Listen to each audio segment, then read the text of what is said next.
அன்பார்ந்த இணையதள நேயர்களை மீண்டும் www.qcrc.in என்ற இணையதளத்திற்காக நியூஸ் தமிழ் செய்தி அறிக்கையில் உங்களை சந்திப்பதில் பெருமகிழ்ச்சி அடைகிறோம். இன்று 31 மே 2009க்கான முக்கிய செய்திகளை தற்போது பார்க்கலாம்.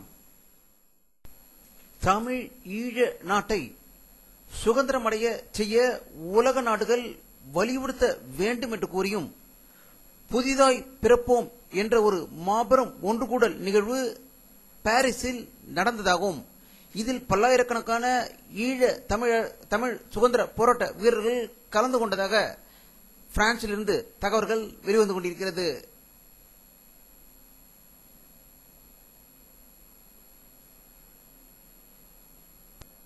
தமிழ் ஈழ நாட்டில் மனித உரிமை மீறல் தொடர்பான விசாரணைக்கு ஐநா மனித உரிமைகள் விவகார ஒருங்கிணைப்பாளர் ஜான் ஓம்ஸ் ஆதரவு தெரிவித்துள்ளதாகவும் இவற்றை உடனடியாக விசாரிக்க வேண்டும் என்று வலியுறுத்தியுள்ளதாக ஐநாவிலிருந்து தகவல்கள் வெளிவந்து கொண்டிருக்கிறது.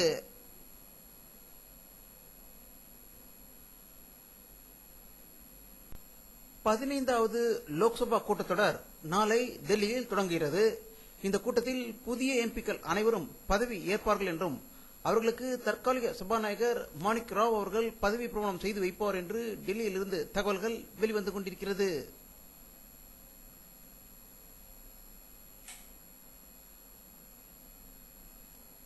தமிழக கடலோர பகுதிகளில் மீன்பிடிக்க தடை விதித்து 45 நாட்கள் காத்திருந்த மீனவர்கள் நேற்று மீன்பிடிக்க சென்றதை அடுத்து ராமேஸ்வரத்தில் கடலுக்கு சென்ற ஏராளமான விசைப்படகுகள் இன்று காலை கரை திரும்பியவுடன் அதிகப்படியான மீன்களை பிடித்து வந்துள்ளதாக அனைத்து பகுதியிலிருந்தும் செய்திகள் வெளிவந்து கொண்டிருக்கிறது.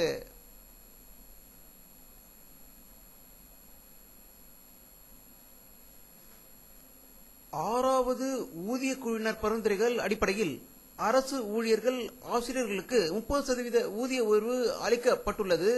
இதனால் அரசுக்கு ஆண்டுக்கு கூடுதலாக 5155.71 கோடி தொடர் செலவினம் ஏற்படும் என்றும் இந்த உயர்வு ஜூன் 1 முதல் அமலுக்கு வருகிறது என்றும் அடுத்த மாதம் சம்பள உயர்வுடன் அனைத்து ஊழியர்களும் சம்பளம் அதிகமாக பெறுவார்கள் என்ற செய்தி வெளியாகிக் கொண்டிருக்கிறது.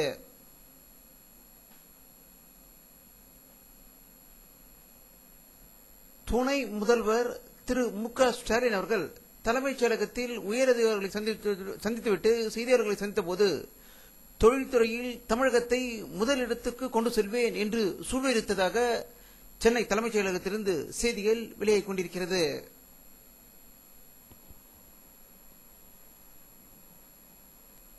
இந்திய விமானப்படையின் தளபதியாக பதவி உயர்ந்த எஃப்.எச். மேஜர் ஓய்வு பெற்றதைத் தொடர்ந்து புதிய தலைமை தளபதியாக ஏர்ஷிப் மார்ஷல் பி.வி. நாயக் பதவி ஏற்றுக்கொண்டுள்ளதாக டெல்லியிலிருந்து தகவல்கள் வெளிவந்து கொண்டிருக்கிறது.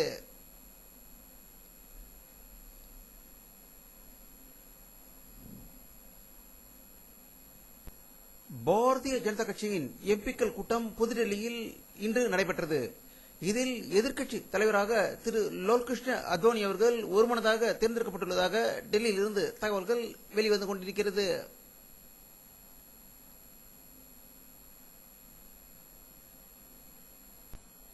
பதினைந்தாவது பாராளுமன்ற சபாநாயகராக திருமதி மீரா குமார் அவர்கள் தேர்ந்தெடுக்கப்படுவார்கள் என்ற செய்தி டெல்லியிலிருந்து வந்து கொண்டிருக்கிறது.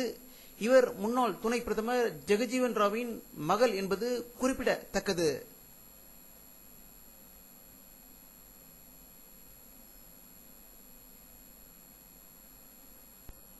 இந்தியாவும் ரஷ்யாவும் இணைந்து பால்டிக் கடற்கரையில் போர் பயிற்சிகளை நடத்த இருப்பதாக டெல்லியிலிருந்து தகவல்கள் வெளிவந்து கொண்டிருக்கிறது.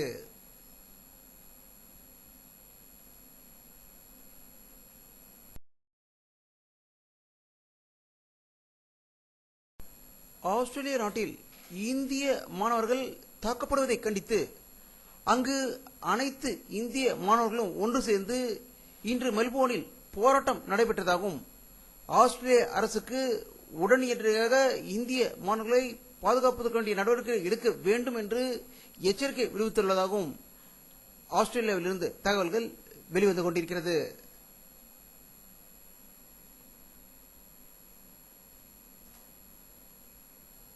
சைனாவில் அடிக்கடி சுரங்கப்பாதைகளில் விபத்துகள் ஏற்பட்டு அதிகமான உயிரிழப்புகள் ஏற்படுவது அனைவரும் அறிந்த ஒன்று. இன்றும் சீனாவில் ஒரு சுரங்கப்பாதையில் ஏற்பட்ட பயங்கர வெடிகுண்டு விபத்தில் 30 பேர் உயிர் இழந்துள்ளதாக பீஜிங்கிலிருந்து தகவல்கள் வெளிவந்து கொண்டிருக்கிறது.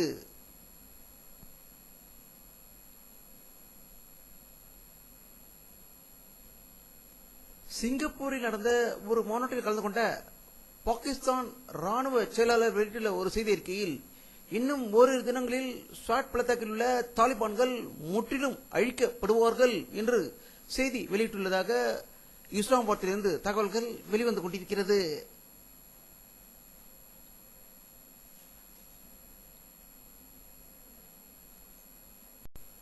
உலக முழுவதும் இன்று புகையிலை எதிர்ப்பு தினம் அனுசரிக்கப்பட்டுள்ளதாகவும், இந்தியாவில் புகையிலை தினத்தை எதிர்த்து புகையிலை பொருட்களின் மீது கண்டிப்பாக தடை உத்தரவும் அதனுடைய தீங்குகளை படமாக அச்சிட வேண்டும் என்று உத்தரவு இன்று முதல் அமலுக்கு வருகிறது என்று தகவல்கள் வெளிவந்து கொண்டிருக்கிறது.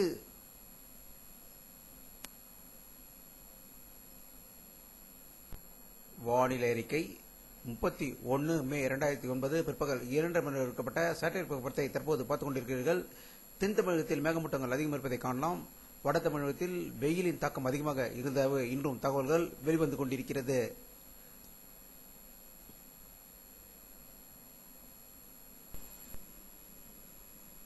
இத்துடன் இந்த செய்தி அறிக்கை நிறைவடைகிறது. மீண்டும் நியூஸ் தமிழ் செய்தி அறிக்கையில் உங்களை சந்திக்கும் வரை உங்களிடமிருந்து விடைபெறுவது உங்கள் கே பாலாஜி. நன்றி.